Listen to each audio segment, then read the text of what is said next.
As we, ahead, when session starts and all that good stuff. So I'll definitely, stay in contact with the committee members and the city leaders to inform them of our progress and what we're working on to help Laredo with talent development and workforce development and all that good stuff. Okay. Okay, All very right, good. thank you all. Thank you. All right. We'll call this meeting to order. Roll call. Are you still on, Sylvia, or are you gonna drop off? Yeah. No, I can stick, that's fine, I can stick around. Okay, I just didn't. Okay, Fred Dickey. Here. Mayra Hernandez. Ricardo Jaime. John Villarreal. Here. Arturo Dominguez. Here. Guadalupe Ramirez. Silvia Purcell. I agree. Alistair Love. Joe Maldonado. Present. See, that's the issue there, that you're listing names that accordingly shouldn't, if they're forfeited, then they shouldn't be on the list, so. And that's why when we discussed the last time, that's why So if they're not on the list, then you rattle off 6 names, and then, well, if you got 4, but I guess it's looking at the ordinance and maybe getting a better clarification on it. Because to us, it seems like a double whammy, people don't come in, and then the ones that come, we want to encourage them to come and participate. And that's why last time, based on, again, not having a quorum the last time, I said, I need to go check and see who has been here and who's not, so we can move on that. And I wanted to, be proactive in that sense, in that way that, let's go ahead and get replacements. What's the next council meeting? This October Monday. 1st, Monday. So, But the agenda's been set already. yeah, so it would probably be for the 15th, then we would need to get individuals Okay. appointed to. And that's what I was saying, I can definitely take some names, like right now, if Julian is waiting, I can approach Councilman Alget, tell him, make him aware of it. I can also approach Rodriguez, and I'll ask legal too, how I can go ahead and help move this process forward, so that we can No, have if the Sylvia members. wants to stay on, then I'll inquire about that Yes, if she wants to 28. stay on that, and we just need to make sure that if it's allowable, that they can reappoint her again. And make sure that she does, she does better in attending, so that we won't have those absences. Because really with the new ordinances, we have no choice, and we liaisons need to be more on top of it too, so that we can probably what I need to do now is notify everybody else that, like right now, I want to say that Ms. Ramirez already had 2. And I should have brought that with me, I apologize. So I gotta make sure that I let her know right off, so that way that she's out. Because even if I wanted to change it, I can't change it, it's the ordinance. So then what I need to do, is what falls on my responsibility, I need to move on real quick, advise the councilman, send out that letter, so that when And we the can have. reality, I think Ms. Hernandez has probably missed just as much or more. She's been here 2 times in that 25. I don't mean to speculate, this is speculation, but I don't think there would be a problem if council wanted to reappoint somebody who had a attendance issue that caused their vacancy. I don't think council is prevented from reappointing them and starting with a clean slate. That Okay. might be possible. What I'll do, I can read the ordinance if you want. Sure. It's ordinance number 2018-0-050, section 2-157, automatic forfeiture. Committee members shall automatically forfeit their appointed position for failure to attend 3 meetings in 1 calendar year, irrespective of whether said absences are excused, unexcused, consecutive, or non-consecutive. The staff liaison shall immediately notify the appointing council member following the forfeiture to allow for the appointment of another individual to fill the removed member's unexpired term of office. Nothing herein prohibits the city council from removing a committee member at any time for any reason, including inefficiency, neglect of duty, or misconduct in office prior to the end of the appointed member's term. So, regardless of whether the absences are excused, unexcused, consecutive, or non-consecutive, my reading of this ordinance is that the committee member shall automatically forfeit their appointed position for failure to attend 3 meetings in 1 calendar year.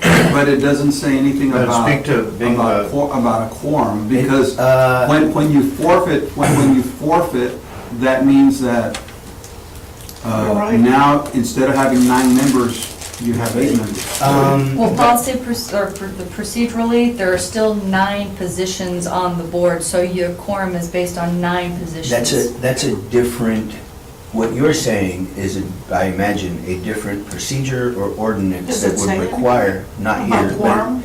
No, it just says you have to establish quorum on a regular basis, otherwise it's Excuse inefficient. my, But, Well, what does to that answer- mean to you? what- Establish quorum on a regular basis, what does that mean to you?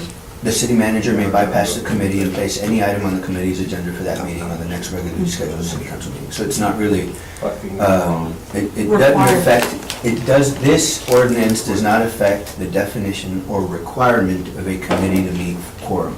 So There you if go. the, What's Well, that? no, because that is what that defined mean- what through that- other ordinances and what that code. means is, if there is another ordinance or another procedure that says the quorum is based on the 9 positions and not on the positions filled, then the requirement is still 5. So are you telling me if these council people say, I don't want to assign anybody, 4 of them or 2 of them say, I don't want to assign, it doesn't change it, so therefore you never need quorum? The There are answer some is yes. committees that have that issue. The answer is yes, That based council on the, appointment. that's, Well, then, well, the reason for the requirement of that, I would imagine, is that it puts the pressure on council to appoint somebody. Because if they don't, then they could do exactly what you're saying, which is, I'm never gonna appoint someone, and therefore you never have quorum. Well, that's unfortunately not properly or readily addressed in any of the things that I have seen. It's like shirking responsibility as a council, Uh, in my opinion. I mean, Well, if you don't appoint somebody when there's a vacancy, well, then true, you can't have quorum ever? but in this, the answer is yes, according to these laws. However, I'm not defending or not defending council, and I understand staff did not want, well, are we on the record? Yeah. All right. So, what I would say is that, again, I'm not defending any council member one way or another. However, they may not be aware at this time of any automatic forfeiture by any current committee members, and so therefore, I understand our liaison is working on getting that communication to them if he hasn't already. And so without knowledge of an automatic forfeiture, you wouldn't know to reappoint someone in this particular instance. Now, if there's a council member that just fails to appoint a committee member regardless of automatic forfeiture or not, that's a different issue that I don't think we need to address today. But as I read this ordinance, we have 3 automatic forfeitures as of today. Am I mistaken? Am I missing something? To me, I think it's probably 4. It may be. Well, after today. We have noticed since the ordinance passed that council has been more responsive to liaisons so, telling them that they but- have issues. So the ordinance passed what month? May. May. So if it passed. It went in into May, effect in May. But was it retro back to the No. calendar? No, I think we've already addressed that it's Oh, only, it would be okay, so May, since June, May. July. So, Assuming we start in June, that's the Okay. June, July, August, September. okay. So this would have been the So first the calendar time. year started in May up to December, then a new calendar year. I don't know the I'm not answer. 100% on whether the calendar year started in May. Like, as far as May to May or May to Okay. April, I'm not sure. Okay. Well, anyway, so I guess you went to the roll call then, and, we don't have quorum, so, if we still want to proceed with the presentation, we. right, and then so we depends don't on have a action to be quorum, so taken. we're gonna, absolutely, we went up to hear the presentation. We cannot, we can discuss Prop B, we've already done that last time, but we can't vote on it. So, Viviana? First of all, I want to thank Viviana, sorry Viviana, I cut you off, but she was a big part of this committee. She's probably the main reason that we got the NEZ. I mean, Yes. we did a lot when she was here because, and she's always welcome, and I hope that Julian can one day be part of this committee, because I know he brought a lot of great input also. Go ahead. So, thank you. This was, NEZ was a team effort, and the power of having a good advocacy group like Economic Development Advisory Committee with people who really want to serve and be on there and bring structural solutions to economic development in the city can be done here. And it was, and the city, it has experienced where the neighborhood empowerment zone and the TERS, this board was the first board, well, advisory committee to full-throatedly support TERSs in Laredo, the downtown TERS and the other TERS, the coast TERS. And it was really, it was a little spark, every spark has issued growth in the city where economic development is concerned. I just want to give a little brief thing about what's been going on with the neighborhood empowerment zone in terms of desire to take it to kind of a next level, to relook at it. Councilman Alex. Excuse me, maybe, I mean, I know Brett and I, we went through all the process, but maybe you might want to just go through a summary for Joe and for Oh, okay. Arturo, you know. 'cause I'm pretty familiar, I don't know. I understand, I just came from my RMA meeting, so they'll have kind I of vocabulary. appreciate it. John, but Appreciate it. we're running a little short on time, so. What time is it? go for Okay. it. So,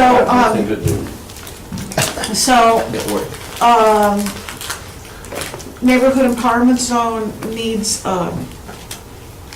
a new look at the ordinance, because way back when we did the preliminary NEZ and all the guidelines, well, not the guidelines, but the ordinance itself on how people apply and what they get and all of that, the incentives.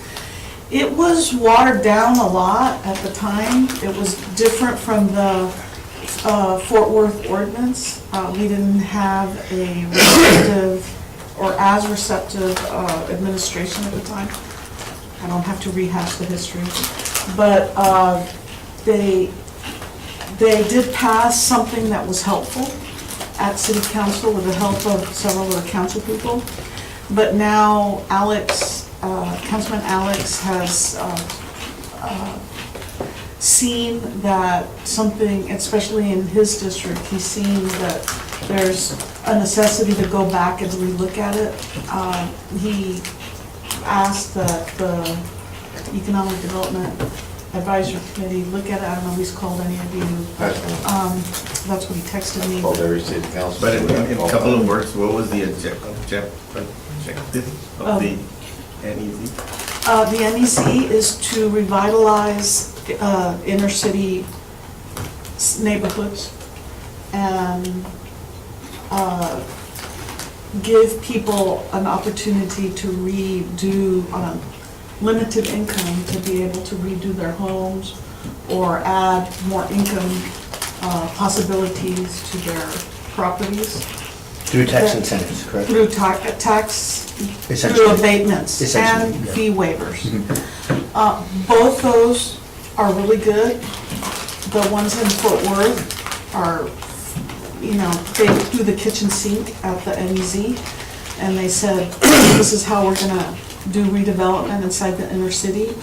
In Fort Worth, I don't know, 15 years ago, they had over 25 NEZs in Fort Worth. I really suggest that we get on a shuttle and go over there and talk to the city and go and see. That lady that we spoke to on the phone is still the director of the neighborhood empowerment zones. Her last name is Odell. So, I mean, that's just I think it's great that they want to do that, and I know if the NEZ program has expanded, It would be- so. Would want to go. Let's go. I'll go. Would you suggest that we looked at something like that, but with the old warehouses, so that people can? Absolutely, it can be applied to anything, it could be applied to new construction, it could be, Fort Worth, that's why it'd be good to go there, because they have gone through the whole history, they've got it down almost to a science. It's like 1.6 square miles, or 6,000 people, I mean, it's like, they've got it down. And, you know, what they want, a mixed-use redevelopment. Luckily, back then, we didn't have the new comprehensive plan for the city of Laredo.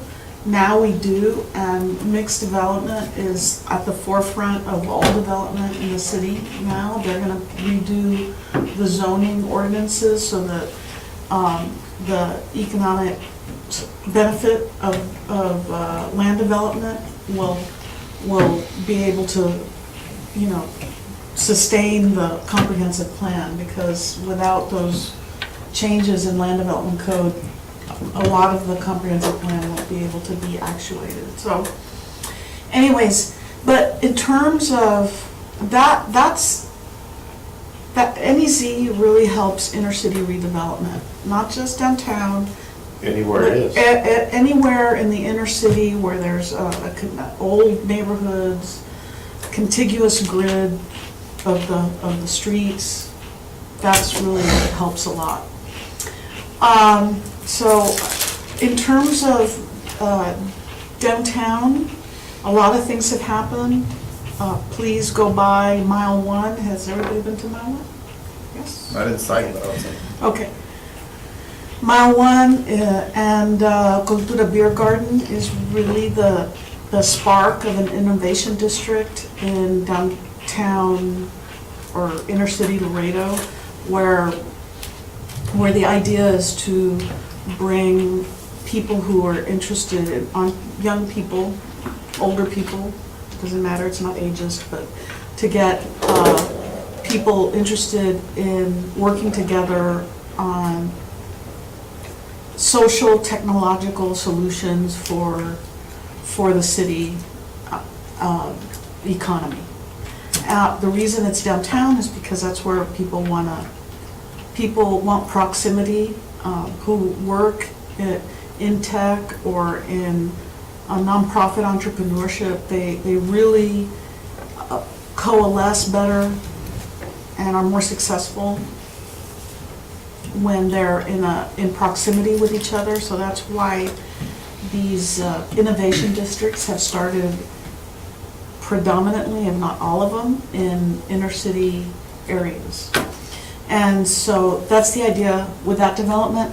I really want Julian to talk about everything else that's happening downtown in terms of Fifth Street, the bars, Prop B, whatever it is you want to talk about. All of it, all of Can it. I ask you a few questions, Vivian, about the updates to the NEZ and just because I may just be ignorant on it? Kind of two questions really. The first question is, what updates do you specifically think we need to the current NEZs? Because as an example, you said it was a watered down version, but I personally don't know what we would need to do to upgrade to what you envision. So that's part one. And then two, as you mentioned for Fort Worth, the number of NEZs they've got is 26, 50, whatever that number is. How many do you envision in Laredo to maximize the Well, I development? believe there's 3 right now, right? Well, I know, but how many do you envision if we do the, Well, that, and so I didn't mean to interrupt, Okay, so- I'm very, very sorry. Because I hate when I do that, but I was gonna finish. So I know that there's 3, but where else in town, how else in those particular areas would we be able to expand to maximize what we're trying to do with the NEZs? 'Cause I'm all for it, I'm all for it. The north wouldn't need it, I mean, certain areas of the north, maybe the quadrant of Del Mar and Pearson, that quadrant, but maybe some of the other areas. well, it can be applied anywhere. It depends on how you structure what the mission is for a particular NEZ or what a city really wants. And the city has spoken, it's not me, it's thousands of people who participated in the City of Laredo, Viva Laredo Comprehensive Plan process. And really, the NEZs have to follow what's the directives, the goals and policies of the comprehensive plan.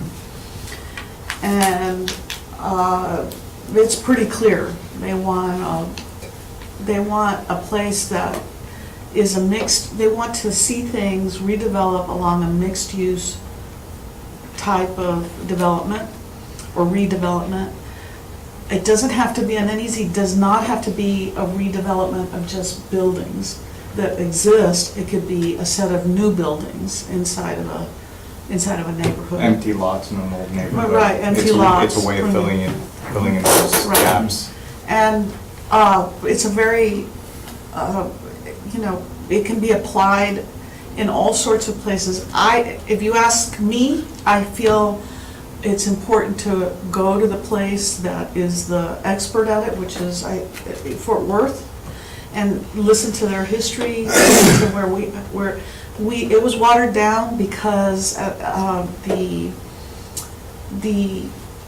fee waivers that it takes for a developer to come in and do a project. So those fee waivers are bottom line deductions on any development. So those are the ones that really energize the kind of investment that you're going to have in an area. Abatements are great if you're a long-term owner or it's something that you pass on or you're going to sell or however it's done.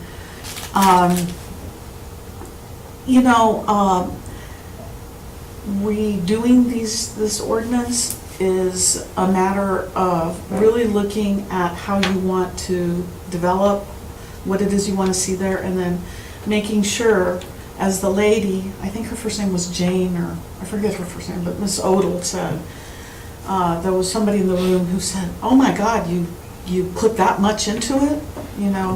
She said, this was a department head at the time saying, "You do that much to stimulate this?" She said, "Well, it depends how fast you want to do something. You want to do economic development slow, or you want to do it fast?"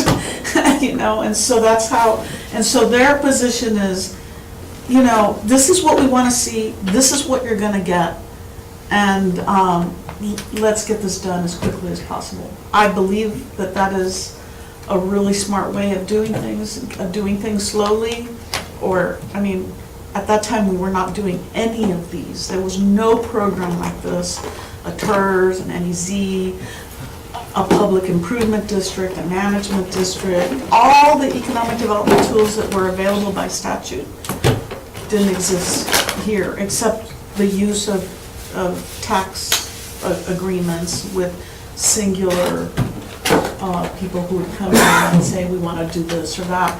The problem with that has always been that the NEZ was the first program that said, this is for anybody who comes who wants this, and it's posted and marketed that way. And if you need something more, come and talk to us. But for sure, anybody who comes and develops in this area, this is what you get. And that's how it's been functioning. I think this next go-around is going to be really great for the NEZ program. I think there are some developments, they've torn down incredible homes to put up metal buildings. I think that's the thing that people like in the middle of neighborhoods, and there's nothing that says that they can't do that. And so that's the kind of thing that they want to stop, I think. Probably that's the right. Preserve the look of the neighborhood. Right, but there's other things that are involved to do that the NEZ can't do, but they can require certain things and allow for certain things. And that's why we did a great job. We did this ordinance here, not here, but at the airport. Like, we were taking stuff home and redlining the ordinance, and it's a different administration. People are very helpful. Kind of old. Trying to get there, man. You got a younger administration too, they're open. Yeah. I mean, what we had before, not gonna say anymore, but we're very opposed to it. Yeah, so, Power grid. but even with that, it's like helped. So downtown has a lot of, economic development is, the idea of economic development is not just to have one little thing happen, it's to, in one little area in a one-time shot. No. And it's also meant to have layers so that you're building prosperity. Prosperity is not just about investment. So prosperity in the city has to, you have to layer it, and that's what Julian's been working on a lot. So, yeah, two of the things that I kind of want to bring up, because I thought them to be really interesting, and it kind of shows the direction that cities are moving and corporate and businesses are moving. Jefferson Bank in San Antonio is consolidating all their buildings, all of their owned buildings, to a massive building they're going to build right next to the Pearl. Their cost, they're actually going to pay more per square foot overall by consolidating, which is typically not the norm of any corporation, but they are, strictly on the fact that they realize their workforce is young, and those young people don't want to live in suburbs. So they're moving from they have buildings on 1604, I think it's a total of 5 buildings. They're consolidating the one building right now, all to increase their costs, but in order to make sure that the future supply of good labor is going to be there for them, which is going to be these younger millennial demographics. Another interesting thing that's happening in San Antonio, and this is going to all tie into the incubator, is San Antonio's office as a whole, when you look at the city, is actually, if you were to classify it as in a recession, it's between 70 to 80% occupancy when you consider all of the square footage that's out there in office. And you would only assume at that given point that there would be no more office development, because it's actually pretty cheap to even lease a lot of these offices because it's gone down so far. Yet, not only do you have BBVA building their massive office building, I think it's over 300,000 square feet, but most By the Pearl, you said, by the Pearl? BBVA's building? BBVA's building's downtown. It's going to be the tallest building built in San Antonio since, I think, the 80s. In a market that's considered to be a recession when it comes to office. Not only that, but a concept called WeWork. Have any of you ever been to a WeWork facility?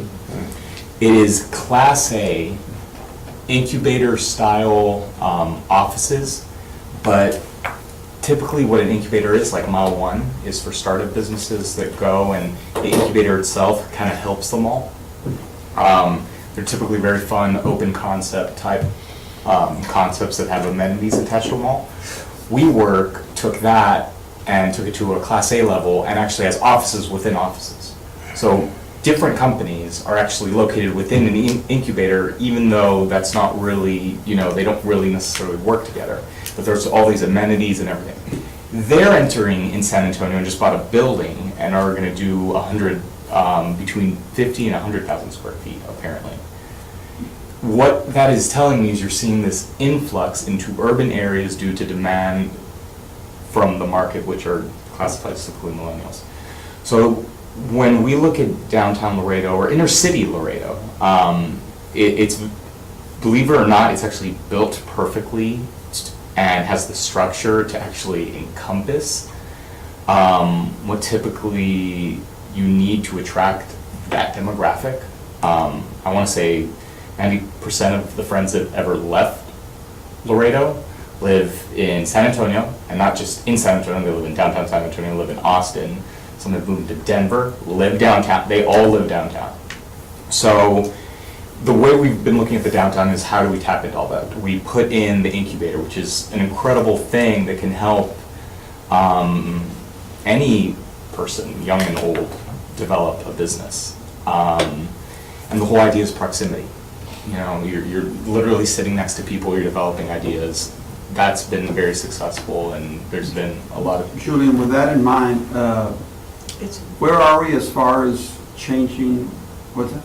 No, I'm just looking at it. Where are we as far as changing all the codes to have To accommodate that. more residential downtown? Because I heard that was one of the impediments.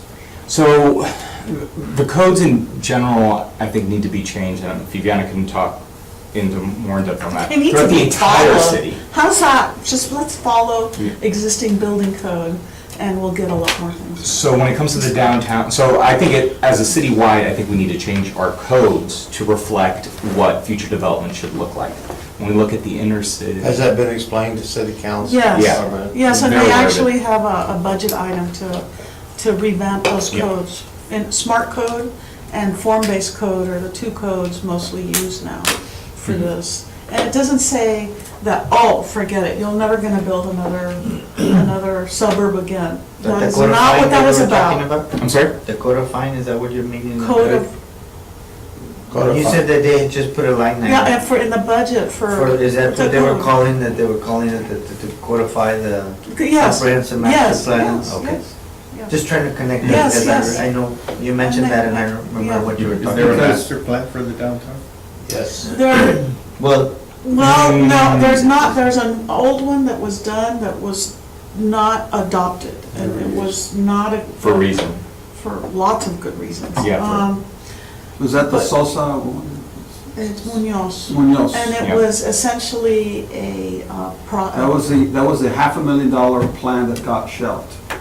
not shelved, it was not even adopted because It didn't the take constituency of the downtown said, oh my God, you gotta not do this, because they were essentially suggesting moving the downtown area to the end of the highway. Well, they wanted to do an underground. And an underground. The end of the Which was expressway. unfeasible. That's go not underground feasible. Up to the ridge. Huh?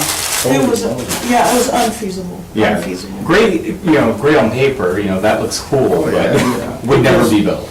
One of the things right now is that To be the realistic. business model for downtown Laredo, which was the chiveras, the It's not. wholesale. That's going out. I mean, now you've got a lot of, the Amazons, you've got a lot of internet It's gone. sales, so it's going out or it's gone. So now we're at a crossroads right now where we need to Rebrand. rebrand. We're looking at, in my opinion, I'm in support of the Prop B. I think we need the Prop B. Definitely. One thing I was telling them last time is that I was in Santa Fe, and Santa Fe in some ways reminded me a lot of Laredo, the downtown. Why? Because you got the plaza, you've got the big hotel, you've got the church, but then they've expounded from there and they have all these restaurants, and then they go several blocks. So I could see where we could do that here. I can see where, like right now, the plaza, I know that the Phallics own a big piece of property there on, is it Grant and, where is it, where the Aldo Tangible Park, Oh, yeah. and I forgot the other street.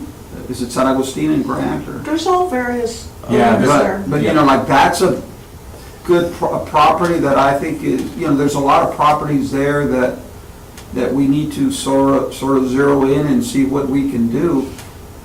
And I mentioned it to them, it's like, why not bring a Vega, put it downtown? Why not bring some of these, curio stores that you have? on I'm San sorry, Bernardo? what's a Vega? No, No, but. the Vega Furniture Store. Oh, I'm sorry. To attract tourism. But, if, the reality is that if we gotta be ready for the conference center. So the conference center's gonna come in.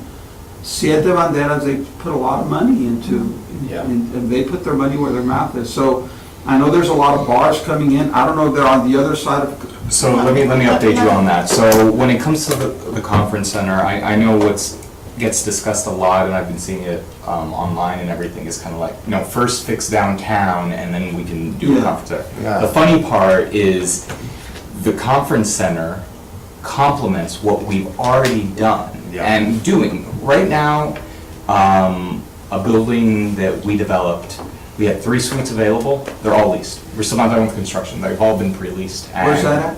That's on 920 Iturbide. Those are 3 bars that are going in. But is that on the other side of? No, it's No, on that Iturbide. is right in front, that is right up to Tangelo. Tangelo Parkway. Okay. You have Siete Banderas, you have On the Rocks, you have Lexus nightclub, you have Ethos, which is a bar venue. Is there any place for young people to start living down there that's not been done yet? That's, to That's me, key. that to That's the me is gonna be Yeah, but I know the somebody, you biggest. know who I'm talking about, that, oh, no, it's gonna cost too much to convert my building upstairs to make it. The concerns on that, and speaking, going back to the NEZ, I think what we need to list are the hindrances that are happening. The key to a full revitalized downtown is living. For a Yes. multitude of reasons. One, Yes. you have, right now, let's assume retail freezes at where it's at, and those stores continue to be there from this point on. They don't have mass amounts of goods anymore. Those second, third, fourth, fifth stories are absolutely empty. And in a city that I think everyone always complains about is affordability when it comes to housing, those are massive opportunities right there to just target. You don't have to build anything, you just need to revitalize it. So if we can figure out, okay, in order to do this, we need to do sprinklers. If we can determine all the things we need to do or what a lot of these buildings need, and then reverse engineer that into, this is how we incentivize it, this is how we bridge those gaps, we can not only create a viable product, but we can create an affordable product.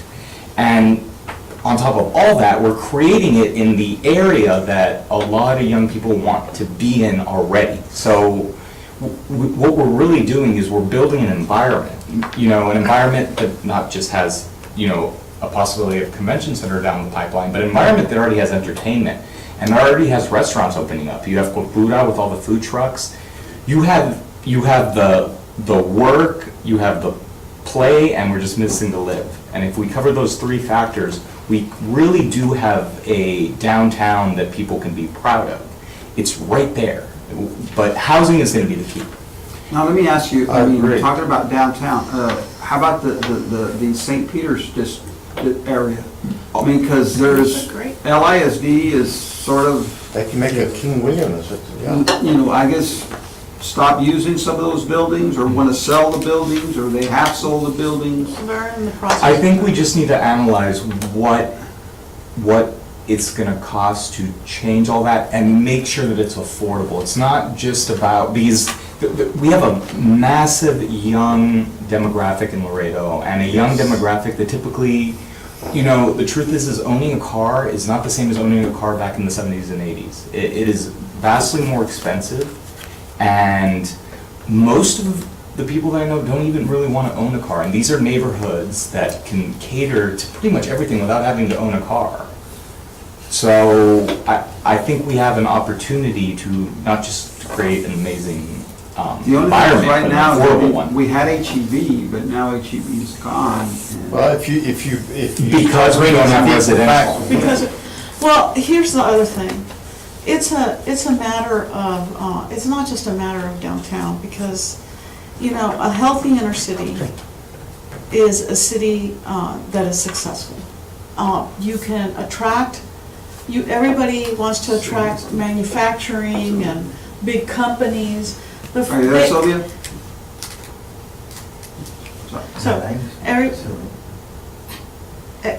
the key to success for the city in totality and for economic development in the city and diversification is having a healthy inner city.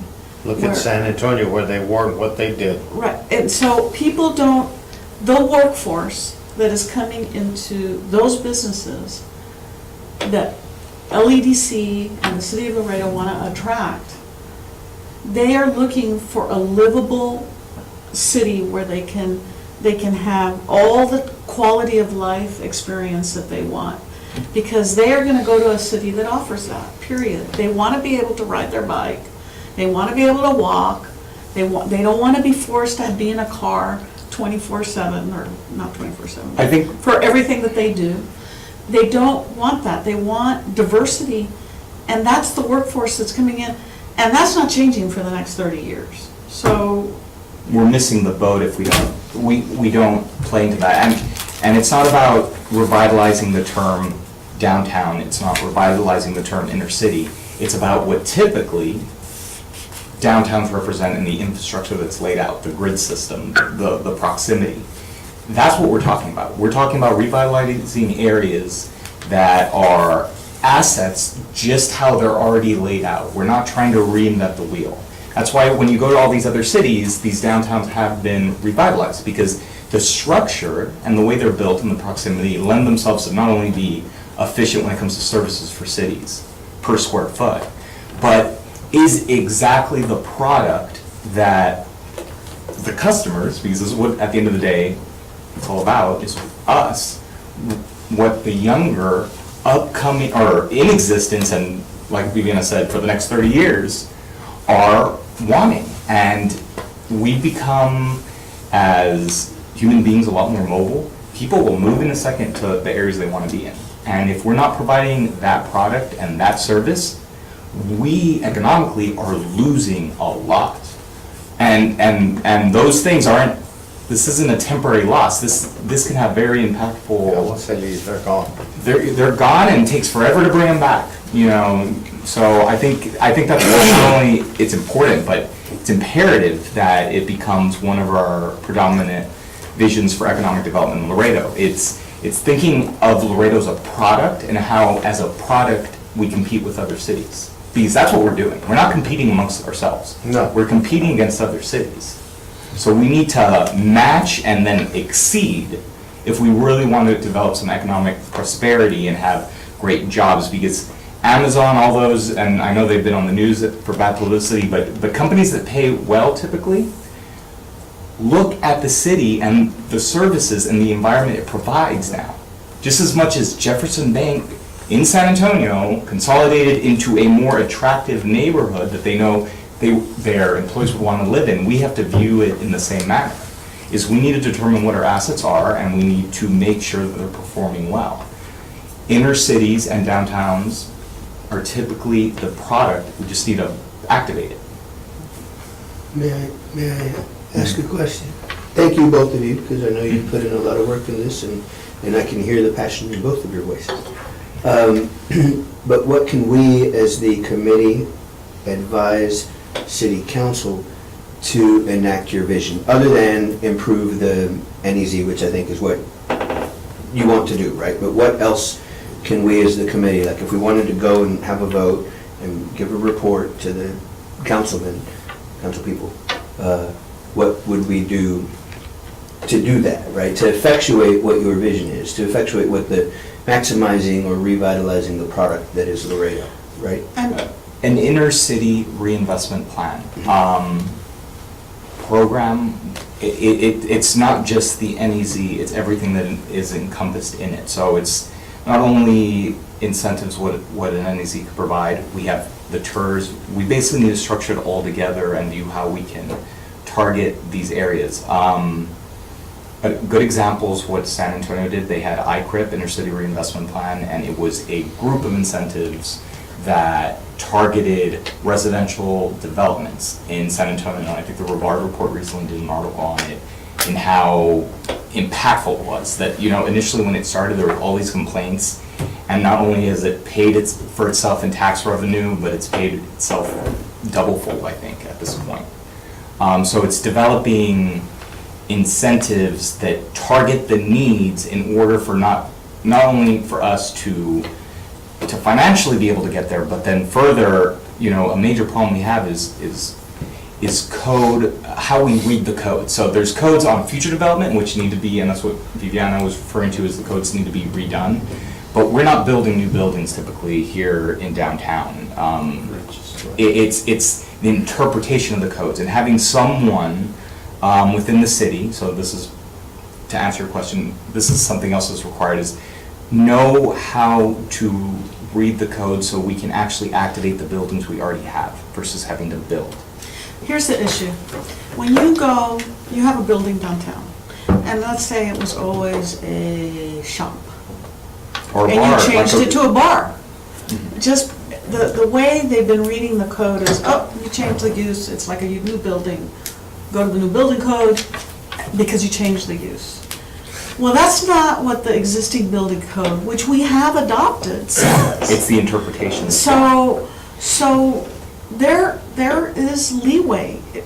There's nobody, I'm an architect, I'm registered in the state of Texas. I am completely for the absolute safety of people inside buildings. But existing building codes give you the ability to, exactly, to Make it repurpose a building without treating it like a feasible to do new, a change. like a new building. A new building would require X, an existing building requires something else. And so is And so that, we need to make sure that our, Isn't it our committee that would say, hey, and recommend the city, we would like to see this, and this enacted, am I correct? We need someone special in the downtown that knows how to interpret the codes, just like an every expert on other. existing building codes For in a downtown area. And it- That's all we need. That reminds me of the conversation we were having as far as do we need the consultant on the third, or we need somebody that can help us how to do Well, exactly we what need you're someone saying. in, well, no, because that person needs to be In in the this, building in the building department. Which, but again, that's what I'm saying, Mhm. that's what I was saying, I think it needs to be more to bring somebody here in Laredo, in the city, and if you're saying building, the building department, more of a reason, I'm saying, has to be somebody that's gonna be living here, it can't be just a consultant, I mean, we need to have somebody in here that's gonna, Well, we might Well, not are you be talking about getting the TERS? yeah. I think I take a different view because the TERS is, I'm just switching gears, but the TERS is it is a Ferrari. That's the only way I can say.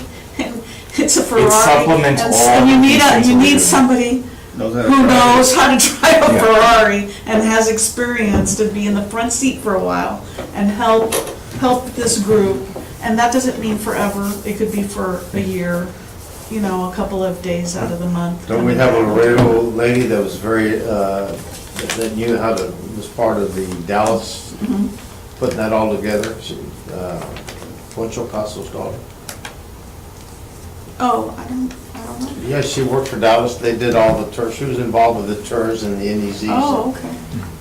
I'm gonna have to go, Okay. sorry, I just realized it's 1:15, but thank you Yes, guys. sure. And if I can be of any help, because you know, you Sure, have my and information. Proposition B, going before council. Real quick. Let me say something about Proposition B.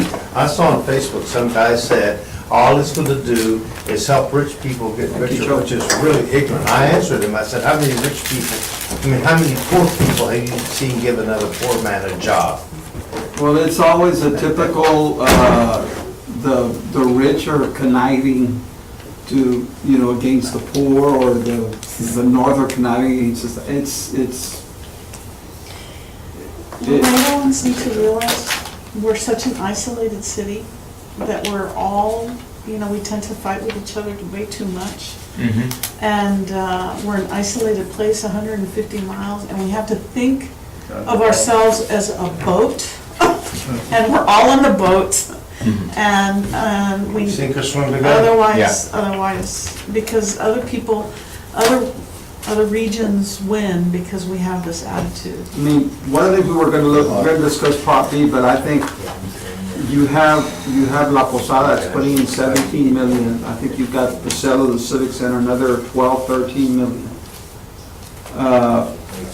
So that'll, we need it for downtown. I can see where we would have an uphill climb if it doesn't go through, and then maybe La Posada says, you know what, we're just, you know, Shut her, shut the door. Well, here's another thing. I don't think they're gonna do that after dumping 17 million. Right, And I think that's They're not something that gonna do needs that, to be.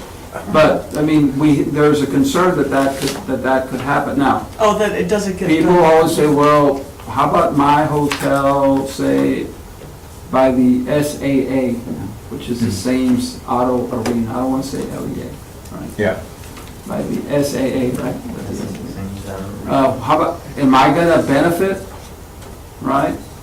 And you're gonna tax my customer? Yes, they are. You Let know, me tell you. I'm just sort of playing the devil's advocate. Yeah, here. no, but that's already being said, however, but yes, they are, because the long view of this is how prosperity in the city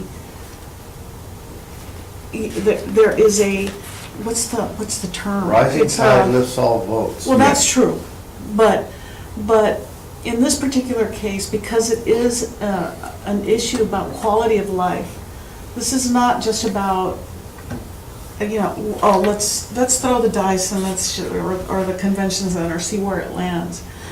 You're bucking a trend.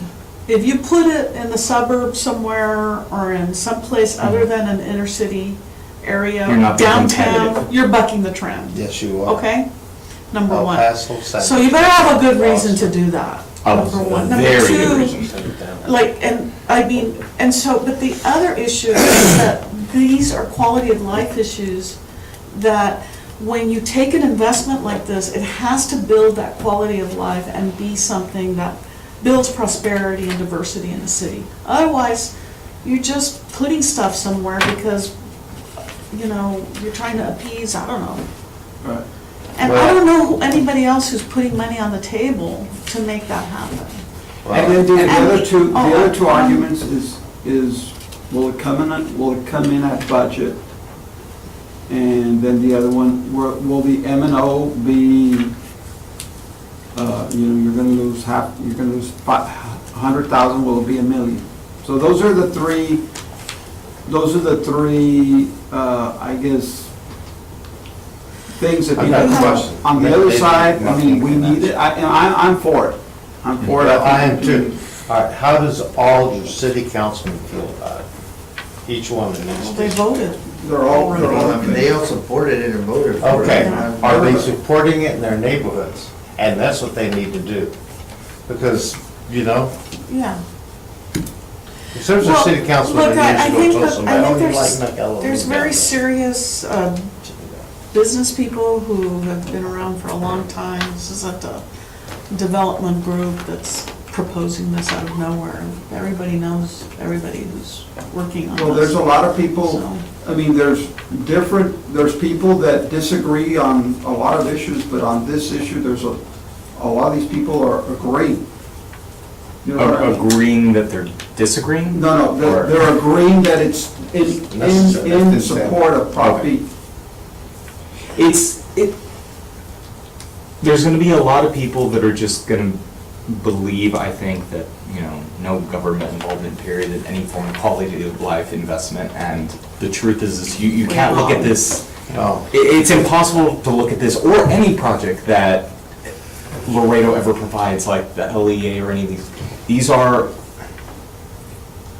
These are economic investments that can't just be looked at, how is the city gonna benefit, or how am I gonna benefit, because the truth is, they're products for the citizens, and Everybody. when we do them, they need to be placed, so on location-wise.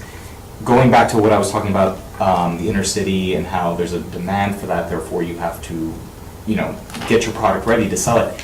When we build this thing, if we build it somewhere in the middle of nowhere, and then say, okay, now let's go compete against El Paso and San Antonio and all these other areas, and how is it gonna compete? What added services is really being provided? And the way I've been laying it out to people, especially the ones that say, why are we building downtown? There's nothing there. It's like, okay, first of all, come with me.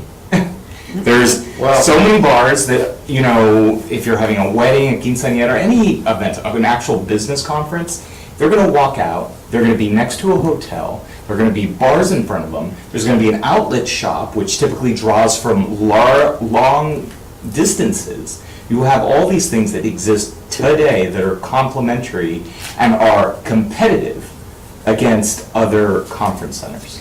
We have, and he was here at the meeting, Dr. Solis from the LCC, who at one time was very much involved in economic development in San Antonio. He was the one that brought the Toyota plant into San Antonio. Why aren't we using him more? We can. Because he wants, the 4A4B. Huh? Yeah. If he doesn't have that, it's not gonna work. You need You already 4A. said that. Yeah, we need 4A4B in order to do that. I mean, Oh, you need a 4B? 4A4B, that's what he wants. He says if the city doesn't have it, you have a lot of trouble and bringing the it thing is, in. to get there, you might have to sunset the sports venue tax. And- Or part of it. Yeah. Well, why haven't we looked into it? It has been. It's just moving along. I can give you a little bit of, I'll be making a short presentation on Monday on it. We already have an outline as to what needs to happen in order for us to start transitioning in that direction. And the first thing is, we already have legislative written up that will be filed, or that needs to be filed with the state. That's the first thing that we need to do, because that will give us the authority. So do you think that the council's in favor of moving that direction? Well, we'll find out, because that's the action that we need. Do they realize how important that is for development? I mean, Because you can get I mean, sports I don't think complexes. city management knows, but do they know? I like to say, based on what I've looked in the discussion, they're somewhat split, I don't know to what number, but there's some that say, yes, we need to go directly, and some feel that we need to. I would venture to say that it's probably, we all, including myself, need to get more educated on it, because there is ways to where you can kind of still be using the 484B for the same activities. The main concern that is being brought up is like, if we change it, who's gonna pay the $1.6 million that we gotta give the arena? Who's gonna pay the $800,000 that we have to maintain the Union Trail? Look, Because we if we just get remove big it from raises there, from big now you're just unions. adding, another $3 million to the general fund. General fund can't even generate enough revenues to support itself. So what's gonna happen? That's the main concern of the ones that kind of say, we can't take it out. But there's ways that we need to work on it and structure it so that those activities can still be supported from the 4A, and you can still provide some of this. How probable do you think It's a, that can go through? it's one of the goals, one of the key actions in the economic development. To push So, or to work yeah, on you this. all need to, when you get your quorum, formally, and make everybody read it, formally adopt it. So everybody's moving in the same direction. And like my question there, I mean, I know it's right, is where, how do we actually move or in what direction? And the only thing I gotta say in there is that, what type of businesses do we wanna incentivize? Or what type of business are we, because you ask me, I have one viewpoint, and Reverend, I can tell you, well, I would say that we want to incentivize people that are going to bring new jobs. We need to High-paying diversify, jobs. high-paying jobs. We need to diversify from conference the center will import, bring lots export, of warehouse, retail, and restaurants. Those are minimum paying jobs. We need high-paying jobs. Tech. So is this what, You and need I can't answer Yeah. I can't answer the question as to what exactly is the intent. But Well, we that's, don't even I mean, I'm have hoping that coding. that's the direction we're taking, because I think I would that's think part what of we need. fixing downtown, you'd bring people who want to live here that are high-tech people that would, and that's high-paying jobs.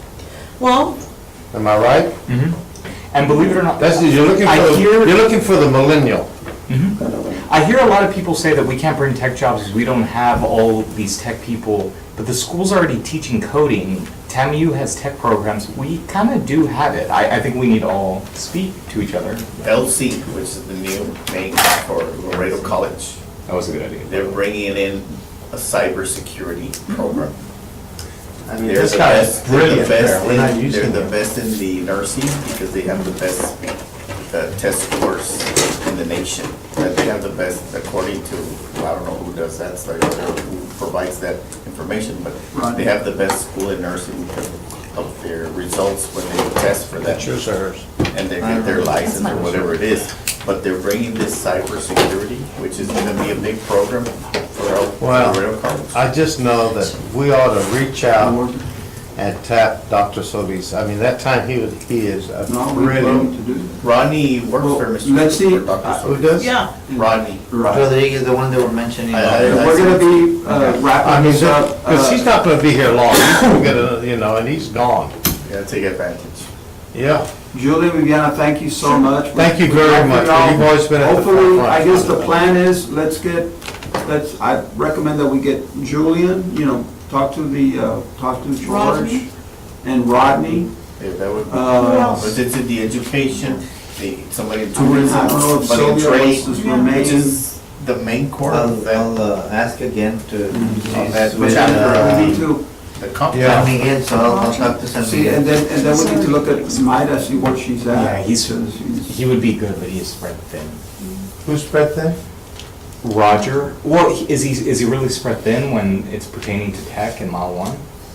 He's technically doing the same job. Right. That's what he would represent, is all those. About tourism, trade, education, and so if we have somebody in each. But we don't have tourists come here anymore. They used to. Well, we need to focus, I mean, that's. Well, what that's, that- if you can get that's the base. downtown, if you can get the conference center, you can get the bars. will get you can that. get- They all fit together. Why does San Antonio have to have the old Mercado? Why can't the old Mercado be here?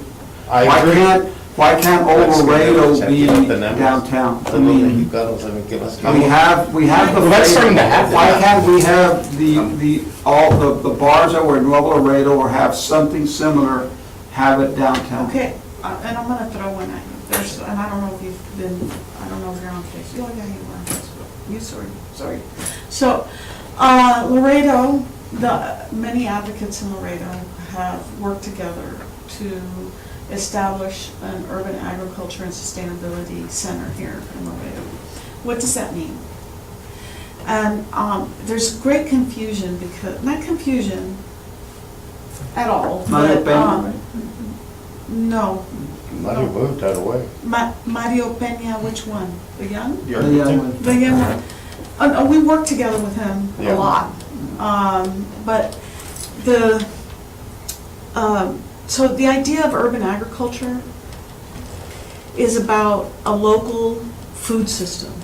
What does that mean in terms of diversifying the economy in Laredo? First of all, a local food system doesn't make you as dependent, doesn't take it away, but it doesn't make you as dependent on a corporate food system which says grow the food far, truck it in. The grocery stores, H-E-B being the predominant one, they are profit centers. So every H-E-B is a profit center. The profit center downtown wasn't making what it was gonna make, they They cut it closed it. off, period. It has nothing So to do there's with. all sorts of levels of impact in a city when it comes to But that's what, economic development. that's what Germany does. So where do you think